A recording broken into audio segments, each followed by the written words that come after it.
For the first time in 2 years, many airline passengers and some staff are flying today without a mask.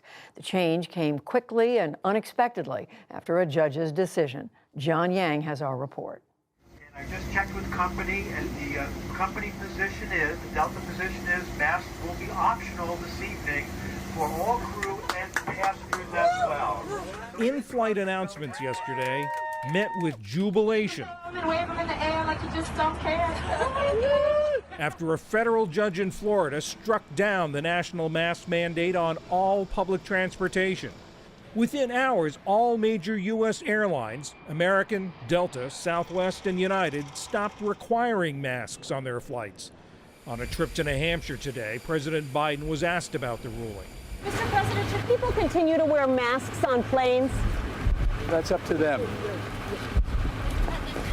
Would you like to appeal the ruling or the ruling that the judge made striking down the mandate? I haven't spoken to the CDC yet. At Washington, D.C.'s Reagan National Airport, some expressed concern. To me, it was worrisome because there's a constant surge. It has encouraged me to approach safety even more so since others aren't.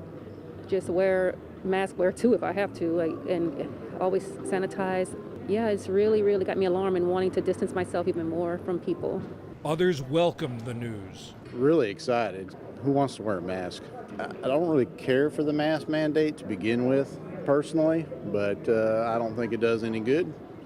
As long as you cough in your arm and wash your hands. So I don't really believe the mask mandate did any good. Occasionally I might want to put a mask on when I'm flying anyway, but it's also nice to know that I don't have to be required to wear a mask. It's my choice. And for me, I think it's a lot about having the freedom to choose to mask or not mask, depending on what my situation is. Amtrak also dropped its requirement, but some regional transit systems, such as New York's subway system, have chosen to keep it. I just feel like mask mandates are coming down too quickly. People at my school are getting it like every day.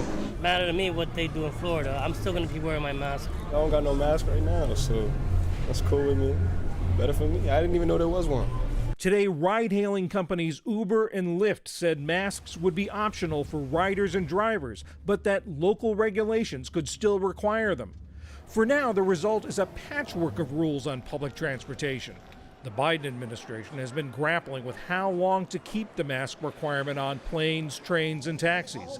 Just a week ago, the CDC extended its rule to May 3rd while officials assessed COVID trends. But yesterday's court ruling short-circuited that. Judge Catherine Kimball Mizell said that when a passenger is denied an airline seat for not wearing a mask, their freedom of movement is curtailed in a way similar to detention and quarantine. She ordered a nationwide injunction, despite noting that she shares some skepticism about the practice. But she said one was necessary to grant complete relief in the case. Mizell is a Trump nominee who was confirmed by the Republican-controlled Senate along strict party lines after the 2020 election. All this comes as U.S. infections have climbed more than 40% in the last 2 weeks, although hospitalizations and deaths have fallen. For the PBS NewsHour, I'm John Yang.